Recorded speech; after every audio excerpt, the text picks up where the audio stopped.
যত নবী পাঠিয়েছেন সমস্ত নবীদের কি উন্নত মানের চরিত্র দিয়েছেন, আর মুজিজা দিয়েছেন, ওহী দিয়েছেন। সব নবীদেরকে কম বেশি মুজিজা দেওয়া হয়েছে। মুজিজা যারা পেলেন,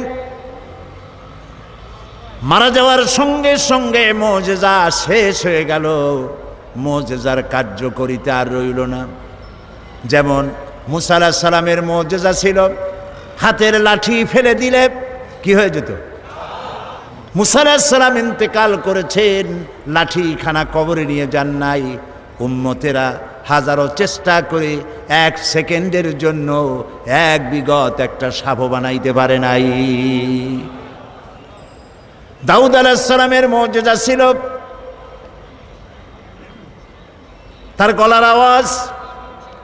এত সুন্দর আওয়াজ তাকে আল্লাহ রাব্বুল আলামিন দান করেছিলেন।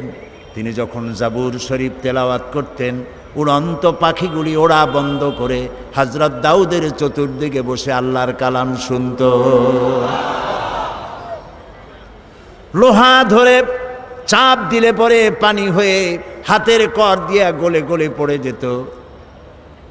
ঈসা আলাইহিস সালামের মুজিজা ছিল অন্ধ মানুষের চোখের উপরে হাত দিলে চোখ ভালো হয়ে যেত। কুষ্ঠ ব্যাধিগ্রস্ত লোকের গায়ে হাত দিলে ব্যাধি ভালো হয়ে যেত। মুসা আলাইহিস সালাম দুনিয়া থেকে বিদায় হলেন, মুজিজাও বিদায় হয়ে গেল। সুলাইমান আলাইহিস সালামের মুজিজা ছিল সূরা আন-নামল পড়ে দেখেন। গল্প শোনাচ্ছি না, কোরআন শোনাচ্ছি। হযরতে সুলাইমান সকাল বেলায় সিংহাসনে বসতেন। আল্লাহ বলেন 1 মাসের পথ বিনা ইঞ্জিনে উড়ে যেতেন। সন্ধ্যা বেলায় আর 1 মাসের পথ বিনা ইঞ্জিনে উড়ে ফিরে চলে আসতেন। হযরত সুলাইমান ইন্তেকাল করলেন, সিংহাসন কবরে নিয়ে যান নাই। উম্মতেরা 1 সেকেন্ডের জন্য জমিন থেকে 2 আঙ্গুল উপরে উঠাইতে পারে নাই। ঈসা আলাইহিস সালাম ইন্তেকাল করেন নাই, রব্বুল আলামিন তাকে উঠায় নিয়েছেন। তিনি যে অন্ধ লোকের চোখের উপরে হাত দিলে চোখ ভালো হয়ে যেত, তাকে আল্লাহ উঠায় নিলেন। তার ভক্ত অনুরক্ত, তার উম্মতের দাবিদার শত শত কোটি খ্রিস্টান পৃথিবীতে আছে। একটা অন্ধ লোকের চোখে হাত বুলাইয়া কারো চোখ ভালো বানাইয়া দিতে পারে নাই। প্রিয় ভাই সব, এই পৃথিবীতে রব্বুল আলামিন সব নবীকে কম বেশি মুজিজা দিয়েছেন। সব থেকে শ্রেষ্ঠ মুজিজা দিয়েছেন আমাদের নবীকে। নবীজি মুহাম্মদুর রাসূলুল্লাহ সাল্লাল্লাহু আলাইহি ওয়াসাল্লামের জীবনে হাজার হাজার মুজিজা সংগঠিত হয়েছে। নবীজির সমস্ত মুজিজার ভিতরে সর্বশ্রেষ্ঠ মুজিজা যেটা, তার নাম কোরআন। রাসূলের মুজিজার নাম কি? রাসূল দুনিয়া থেকে চিরকালের জন্য বিদায় হয়ে গেছেন। মুজিজা কবরে নিয়ে যান নাই, মুজিজা রেখে গেছেন। এই মুজিজা থাকবে কিয়ামত পর্যন্ত। লোকেরা শুনবে, বোঝে না তাও কান্দে। রমজান মুবারকের মাসে তারাবির নামাজের ভিতরে লোডশেডিং হয়, বিদ্যুৎ চলে গেছে, পাখা ঘোরে না, গরমের মধ্যে ঘরমাক্ত হয়। কোরআন শোনা বাদ দিয়া নামাজিরা বাইর হয়ে যায় না। সারা পৃথিবী জুড়ে সব থেকে বেশি যে কিতাব পড়া হয়েছে তার নাম কোরআন শরীফ। আজও কোরআন শুনে কাফের বেঈমান ইহুদি খ্রিস্টান মুসলমান হয়ে যায়, পড়ে লা ইলাহা ইল্লাল্লাহু মুহাম্মাদুর রাসূলুল্লাহ। শ্রেষ্ঠ মুজিজা, সুবহানাল্লাহ বলেন। সারা বিশ্বের চিরবিস্ময় এই কোরআনকে আল্লাহ রাব্বুল আলামিন নাজিল করে হেফাজতের ব্যবস্থা করেছেন।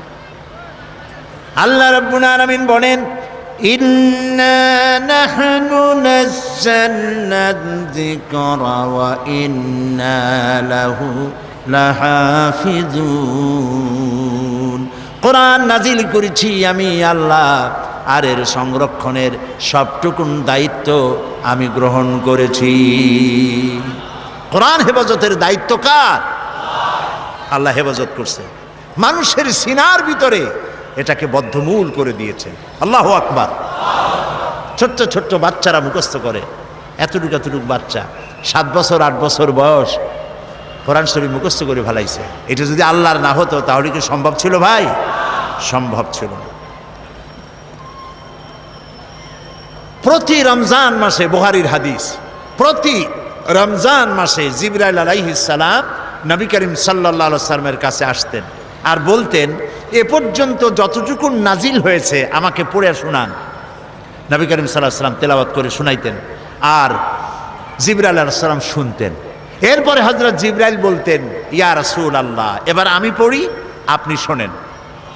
এটা এই জন্য করতেন যাতে করে আল্লাহর কালাম মুখস্থ করার ব্যাপারে কোনো ভুল ত্রুটি হয়ে না যায়।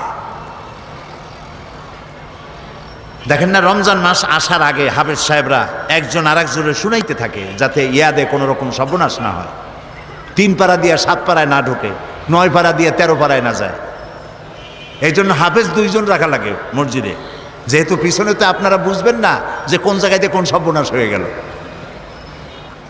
ঠিক কিনা বলেন? নবী করিম সাল্লাল্লাহু আলাইহি ওয়াসাল্লামের কাছে যে বছর নবী করিম সাল্লাল্লাহু আলাইহি ওয়াসাল্লাম ইন্তেকাল করবেন, তার জীবনের শেষ রমজানে হযরত জিবরাইল এলেন, এসে বললেন, ইয়া রাসূলুল্লাহ, গোটা কোরআন শরীফ পুরাটা আপনি আমাকে তেলাওয়াত করে শোনান। তিনি তেলাওয়াত করলেন, জিবরাইল শুনলেন। জিবরাইল বললেন, এবার আমি পড়ি, তেলাওয়াত করি, আপনি শোনেন। আবার তিনি তেলাওয়াত করলেন, শুনলেন। হযরত জিবরাইল বললেন, আবার তেলাওয়াত করুন, আমি শুনবো। আবারও তিনি তেলাওয়াত করলেন, জিবরাইল শুনলেন। হযরত জিবরাইল বললেন, এবার আমি আবার তেলাওয়াত করি, আপনি শোনেন। নবী করিম সাল্লাল্লাহু আলাইহি ওয়াসাল্লামের ইন্তেকালের বছর শেষ রমজানে হযরত জিবরাইল 2 বার শুনাইছেন এবং হযরতে রাসূল 2 বার হযরতে জিবরাইলকে শুনিয়েছেন। কোরআনের অথেন্টিসিটির ব্যাপারে, এর বিশুদ্ধতার ব্যাপারে গোটা পৃথিবী নির্বাক, হতবাক, বিস্ময় হতবাক হয়ে গিয়েছে। কোরআনের মতো বিশুদ্ধ গ্রন্থ আল্লাহর আরশের নিচে জমিনের উপরে দ্বিতীয় আরেকটি নাই। বলুন আল্লাহু আকবার। এ হচ্ছে সেই কোরআন। এই কোরআন কোনো গতানুগতিক কিতাব নয়। এর মধ্যে রয়েছে ইতিহাস, রয়েছে বিজ্ঞান। আল্লাহ পাক বলছেন, আর রহমান আল্লামাল কোরআন, তিনি দয়াবান। তার এত দয়া যে তিনি কোরআনের মতো একখানা কিতাব আমাদের দিয়েছেন। সুবহানাল্লাহ।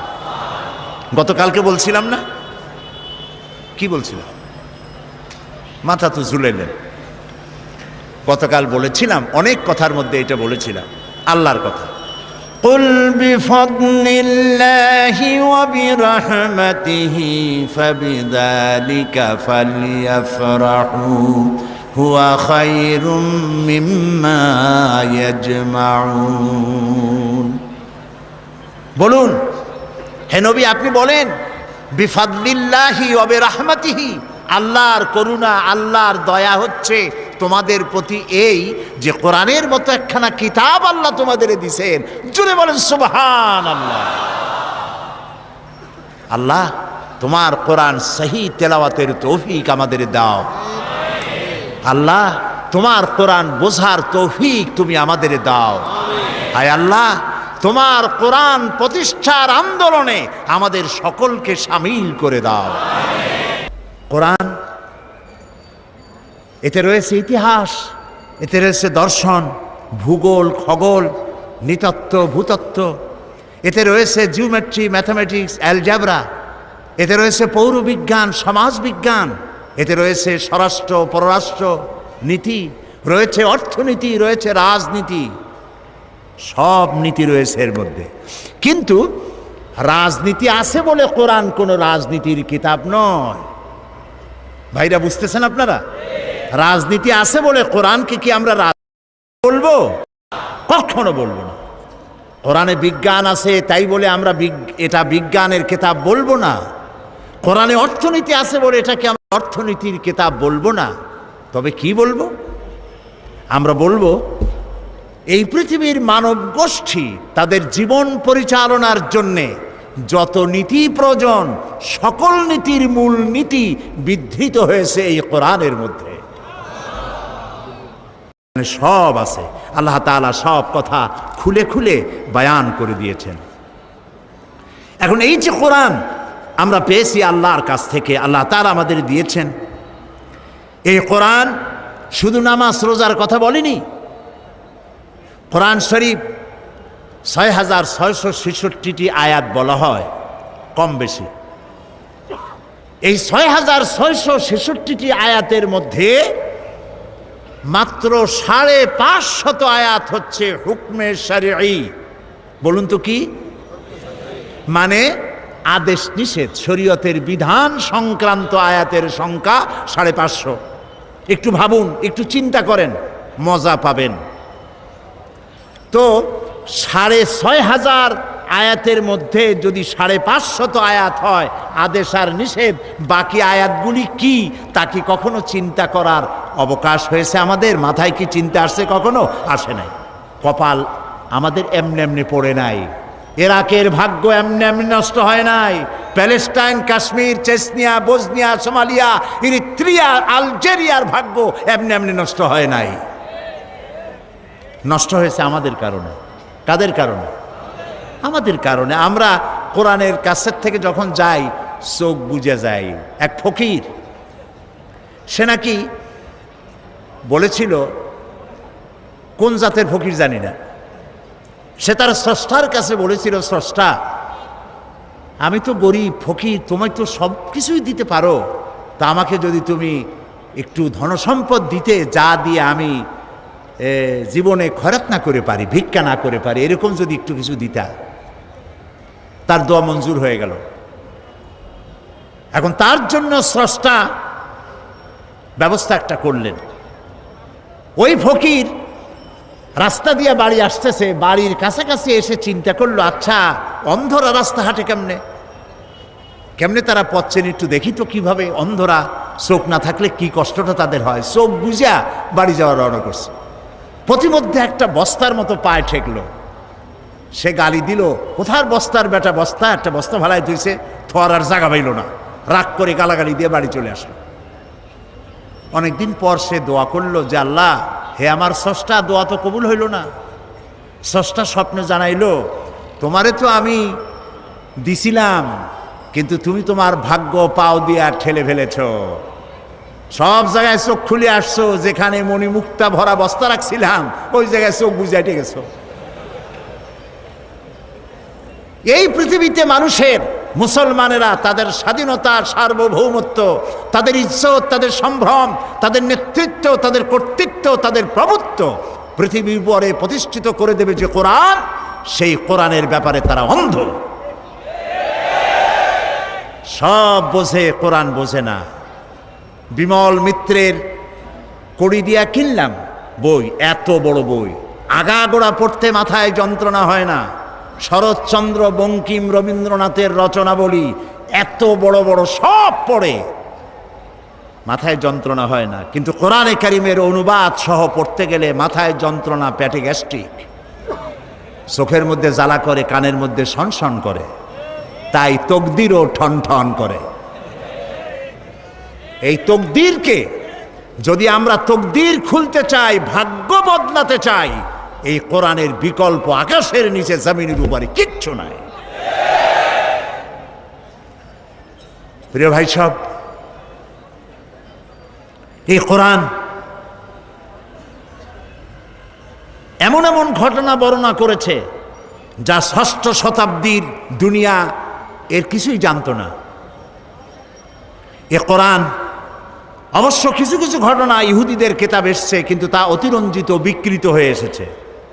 আল্লাহ পাক ওহির মাধ্যমে নবী করিম সাল্লাল্লাহু আলাইহি সাল্লামকে ইতিহাস শিখাইছেন, ইতিহাস জানিয়েছেন। আদম আলাইহিস সালাম, নূহ আলাইহিস সালাম, ইব্রাহিম আলাইহিস সালাম, ফিরাউন, নমরুদ ইত্যাদির ইতিহাস, রাসূলকে সঠিক ইতিহাস কে শিখাইছে বলেন? আল্লাহ রাব্বুল আলামিন বলেন, তিলকা মিন আম্বাইল গায়বি নূহিহা ইলাইকা মা কুনতা তা'লামুহা আনতা ওয়ালা কাওমুকা মিন ক্বাবলি হাদা। এটা হলো সেই অজ্ঞাত ঘটনা বলি, যে আপনি এ সম্পর্কে কিছুই জানতেন না, আপনিও জানতেন না, আপনার কওমও জানতো না। আমি ওহীর মাধ্যমে সঠিক ঘটনাগুলি আপনাকে জানিয়ে দিয়েছি। হযরত ইউসুফ আলাইহিস সালামের ঘটনা বর্ণনা করে আল্লাহ পাক বলছেন, যালিকা মিন আম্বাইল গায়বি নূহিহি ইলাইকা ওয়া মা কুনতা লাদাইহিম ইয আজমাউ আমরাহুম ওয়া হুম ইয়ামকুরুন। এটা হলো সেই ঘটনা যা আমি ওহীর মাধ্যমে আপনাকে জানিয়েছি, ইউসুফ আলাইহিস সালামের ঘটনা। অথচ তার ভাইরা যখন ঐক্যবদ্ধভাবে তার বিরুদ্ধে ষড়যন্ত্র করতেছিল, তখন আপনি সেখানে উপস্থিত ছিলেন না। আমি ওহীর মাধ্যমে প্রাগ ঐতিহাসিক এসব ঘটনা আপনাকে জানিয়ে দিয়েছি।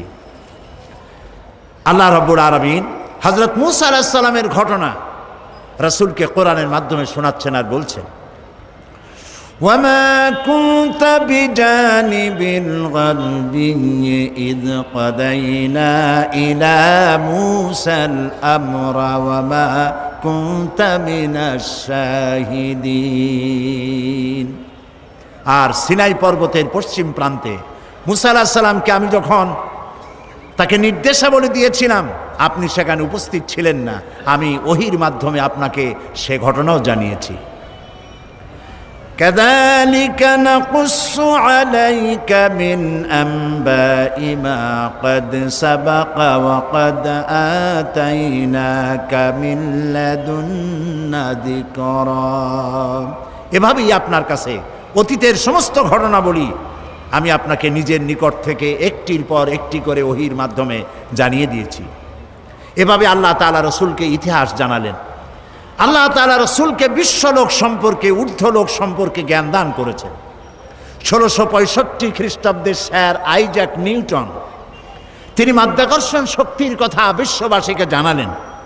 কিন্তু আশ্চর্যের কথা যে নবী করিম সাল্লাল্লাহু আলাইহি ওয়াসাল্লাম কখনো কোনো সায়েন্স ল্যাবরেটরিতে কোনো গবেষণা করেননি, কোনো একাডেমিক কোয়ালিফিকেশন গ্রহণ করেননি, লিখতে জানেন না, পড়তে জানেন না।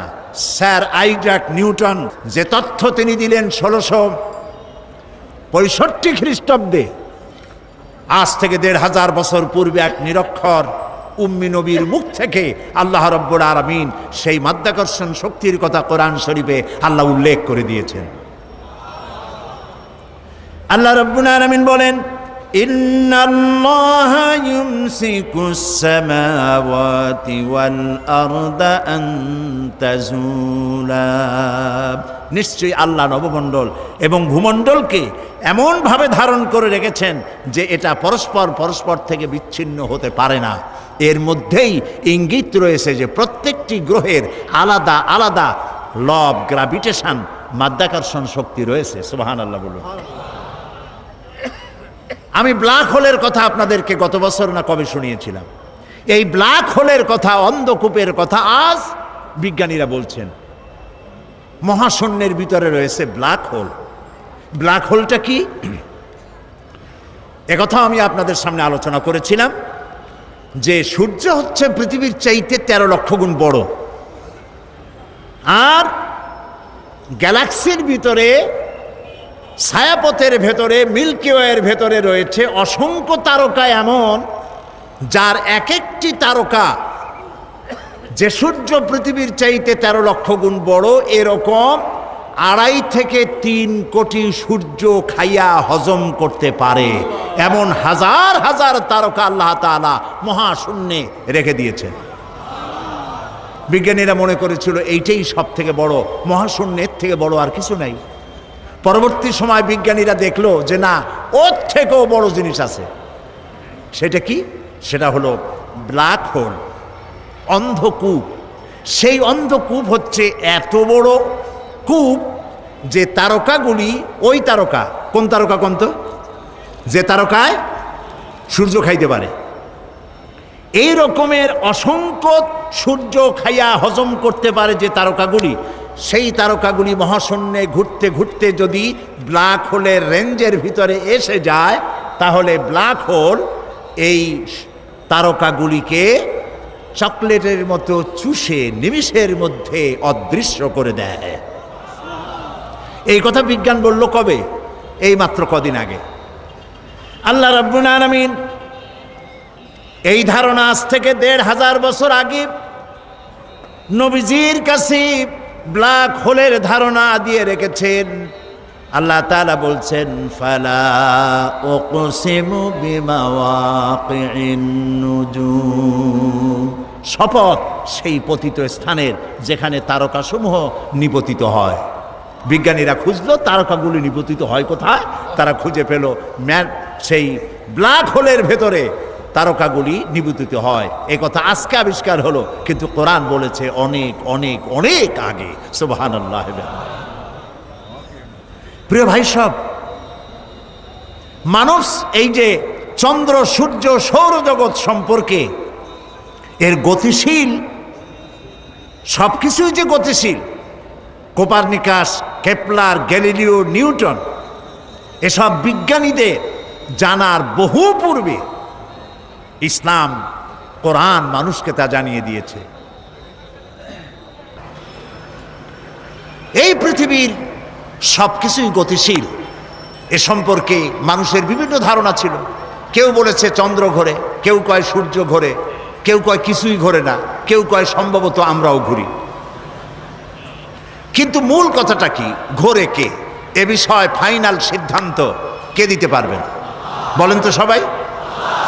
আল্লাহ রাব্বুল আলামিন দুনিয়াবাসীকে আজ থেকে ১৫০০ বছর আগে সব কিছুই যে গতিশীল সে সম্পর্কে আল্লাহ পাক জানায় দিলেন, লাশ-শামসু ইয়ানবাগি লাহা আন তুদরিকাল কমারা ওয়ালাল লাইলু সাবিকুন নাহার ওয়া কুল্লুন ফি ফালাকি ইয়াসবাহুন। প্রবল জ্ঞানী হইবে যাহারা, আপন মনেতে বুঝিবে তাহারা, রাত্রি পারে না আগে যাইবার, দিনের স্থান করি অধিকার। চন্দ্র বাঁধে না সূর্যের গায়েতে, সূর্য পারে না চন্দ্রকে ধরিতে, যার যে স্থান বহল রাখিয়া ভ্রমণ করিছে খোদাকে ডরিয়া। ওয়া কুল্লুন ফি ফালাকি ইয়াসবাহুন, যা কিছু আছে মহাশূন্যে সব ঘুরছে ঘুরছে ঘুরছে, কেউ দাঁড়ানো নাই। পৃথিবী ঘোরে, চন্দ্র ঘোরে, সূর্য ঘোরে, সব ঘুরছে। এই তথ্য আল্লাহ তাআলা দিয়েছেন। বিজ্ঞানের অনেক থিওরির ভিতরে এটিও একটি থিওরি যে বিজ্ঞানের কোনো থিওরি ফাইনাল নয়। আজকে এক বিজ্ঞানী এক কথা বলল, কালকে আরেকজন এসে থাপ্পড় মেরে তারটা উড়াই দিয়ে নিজেরটা এস্টাবলিশ করতো, ঠিক না? কিন্তু কোরআন শরীফের ব্যাপারে কোরআনে বর্ণিত বিজ্ঞানের এই তত্ত্বটি ভুল, এই কথা বলার মতো হিম্মত পৃথিবীতে কারো আজও হয়েছে? যদি কারো হিম্মত হয় বলেন, আমরা শুনি। এই হিম্মত পৃথিবীতে কারো নাই। এ কোরআন মানুষের সৃষ্টি নৈপুণ্যতার কথা বলেছে, কিভাবে মানুষ সৃষ্টি হয়েছে এ ধারণা দিয়েছে কোরআন। এ ধারণা দিতে গিয়ে দার্শনিকরা ভুল করেছে। মার্কস বলেছেন মানুষ পেট সর্বস্ব, ফ্রয়েড বলেছেন মানুষ সেক্স সর্বস্ব, ডারউইন বলেছে মানুষ কেবলমাত্র। সে আল্লাহ রাব্বুল আলামিন কোরআনের মধ্যে ধারণা দিয়ে দিয়েছেন তোমাদের উৎপত্তি কোত্থেকে, তোমাদের দাদা নানা বান্দর না। কেউ যদি বলে আমার নানা বান্দর, আমার দাদা উল্লুক, এই সব কথা বলার মধ্যে কোনো কৃতিত্ব আছে? কোনো মজা আছে? কোনো মর্যাদা আছে? আল্লাহ তাআলা শিখিয়ে দিয়েছে আমরা আদম থেকে, আমরা বান্দর থেকে না, আমরা আদম থেকে, আর আদম মাটি থেকে। সুবহানাল্লাহ বলেন, সুবহানাল্লাহ। প্রিয় ভাই সব, কোরআন এসব কথায় বৈজ্ঞানিক তত্ত্বগুলি আল্লাহ তাআলা কোরআনের মধ্যে স্পষ্ট করে মানব গোষ্ঠীকে জানিয়ে দিয়েছে। বিজ্ঞান বলছে যে একদিন, দেখুন বিজ্ঞান আর কোরআনের মধ্যে আমি প্রায় বলে থাকি কথা, যে বিজ্ঞান এবং কোরআন পারস্পরিকভাবে সাংঘর্ষিক বা কন্ট্রাডিক্টেড নয়। যেখানে কন্ট্রাডিকশন সৃষ্টি হয় সেখানে প্রাধান্য দিতে হবে কাকে? কোরআনকে। তবে একথা আমি স্বীকার করি, বিজ্ঞানের আবিষ্কার যত বাড়বে কোরআন বোঝা মানুষের জন্য তত সহজ হবে। এখন বিজ্ঞান বলছে যে চন্দ্র সূর্য একদিন এর উত্তাপ হারিয়ে ফেলবে এবং চাঁদে কোনো আলো থাকবে না, সূর্যে কোনো আলো থাকবে না, এমন এক সময় আসবে। কে বলল? বিজ্ঞান বলল। বিজ্ঞানের আজকের এই বক্তব্য ১৫০০ বছর আগে আল্লাহ রাব্বুল আলামিন কোরআনে কারীমের মাধ্যমে নবীজিকে জানায় দিয়েছেন, ইয়াসআলু আইয়ানা ইয়াউমুল কিয়ামা ফাইদা বারিকাল বাসার ওয়া খাসাফাল কামার ওয়া জুমিআশ শামসু ওয়াল কামার। আল্লাহ তাআলা বলেন, এরা রাসূলকে জিজ্ঞেস করে যে কিয়ামত কবে হবে। আল্লাহ তাআলা বলেন, নবীজি আপনি বলে দেন যেদিন মানুষ তার দৃষ্টি শক্তি ঝলসে যাবে আর চাঁদে কোনো আলো থাকবে না, সূর্যেরও একই অবস্থা হয়ে যাবে। চাঁদ এবং সূর্যের আলো থাকবে না, এই কথা আজকে বলতেছে বিজ্ঞানীরা, কিন্তু আল্লাহ তাআলা ১৫০০ বছর আগে কোরআনে কথা বলে রেখেছেন। ইযাস শামসু কুবিরাত ওয়া ইযান নুজুমুন কাদারাত ওয়া ইযাল জিবালু সুজ্জিরাত। যেদিন সূর্যে কোনো আলো থাকবে না, নক্ষত্রগুলো স্থানচ্যুত হয়ে যাবে আর পাহাড়গুলো সরে যাবে। কিয়ামতের কথা জিজ্ঞাসা করা হলে পরে আল্লাহ রাব্বুল আলামিন এ জবাব দিয়া দিলেন, সূর্যেও আলো থাকবে না, চাঁদেও আলো থাকবে না, সব কিছু শেষ হয়ে যাবে। এবং বিজ্ঞানীদের মতে প্রকৃতি সমস্ত প্রক্রিয়া একদিন বন্ধ হয়ে যাবে। এই প্রকৃতি, এই সূর্য চন্দ্রের চলাচল, এই সমুদ্র মহাসমুদ্রের জোয়ার ভাটা, এই পৃথিবীর চলমান সভ্যতা, এর সব কিছু একদিন শেষ হয়ে যাবে, বিজ্ঞানীরা বলছে। কিন্তু এই সব বক্তব্য আজ তারা বলছেন বা কিছুদিন আগে বলছেন। এবার আল্লাহ কি বলছেন দেখুন, কোরআনে কারীমের মাধ্যমে আল্লাহ তাআলা বিশ্ববাসীকে ১৫০০ বছর পূর্বে জানায় দিয়েছেন, কুল্লু মান আলাইহা ফানি ওয়া ইয়াবকা ওয়াজহু রাব্বিকা যুল জালালি ওয়াল ইকরাম। বিশ্ব যা কিছু আছে সব ধ্বংস হয়ে যাবে, একমাত্র অবশিষ্ট থাকবেন তিনি, যিনি এই সব কিছুকে সৃষ্টি করেছেন। তার অস্তিত্ব ছাড়া আর সব শেষ হয়ে যাবে। সুতরাং বিজ্ঞান যা কিছু আমাদেরকে বলেছে তার বহুলাংশে আল্লাহ তাআলা কোরআনে কারীমের মধ্যে এই তত্ত্বগুলি আমাদেরকে জানিয়ে দিয়েছেন। আজ যে উদ্ভিদের কথা বলা হচ্ছে, উদ্ভিদ সম্পর্কে গবেষণা চালিয়ে বিজ্ঞানীরা বলছেন, এই সিদ্ধান্তে তারা উপনীত হয়েছেন যে প্রকৃতির মধ্যে উদ্ভিদ হচ্ছে মানুষের সব থেকে বড় বন্ধু। আল্লাহ তাআলা এই কথা কোরআনে কারীমের মধ্যে বলে রেখেছেন উদ্ভিদ সম্পর্কে, ওয়াল আরদা বাদা যালিকা দাহাহা আখরাজা মিনহা মাআহা ওয়া মারআহা। আল্লাহ তাআলা অতঃপর তিনি জমিনকে বিস্তার করে দিয়েছেন এবং এর দ্বারা তিনি উদ্ভিদ উদ্গত করে দিয়েছেন। গাছের চারা হলো এই যে গাছগুলি, গাছ আমাদের বন্ধু। গাছ আমাদের কি বলেন সবাই? গাছ আমাদের বন্ধু। আমাদের বন্ধু, সেই জন্য এদের প্রাণ সংহার করি আমরা চোখ বুজিয়া। গাছ আমাদের বন্ধু। সারা দিন সারা রাত অহরহ পৃথিবীর মানুষ এবং প্রাণী জগৎ বাতাস থেকে বিশুদ্ধ অক্সিজেন গ্রহণ করে আর নাক থেকে সবগুলিকে কার্বন ডাই অক্সাইড করে বের করে দেয়। পরিবেশ নষ্ট হয়ে যায়, বিষাক্ত হয়ে যায়। এই বিষাক্ত পরিবেশকে পরিশুদ্ধ করার জন্য পৃথিবীর মানুষের কোনো ফ্যাক্টরি নাই, কলকারখানা নাই। আল্লাহ তাআলা গাছ বানিয়েছেন। এই গাছ গুল্মলতা, তৃণলতার রং হলো সবুজ। আর এই সবুজের কাজ হচ্ছে, এই সবুজের খাদ্য হলো আমাদের জন্য যেটা বিষ, সবুজের জন্য সেটা খাদ্য।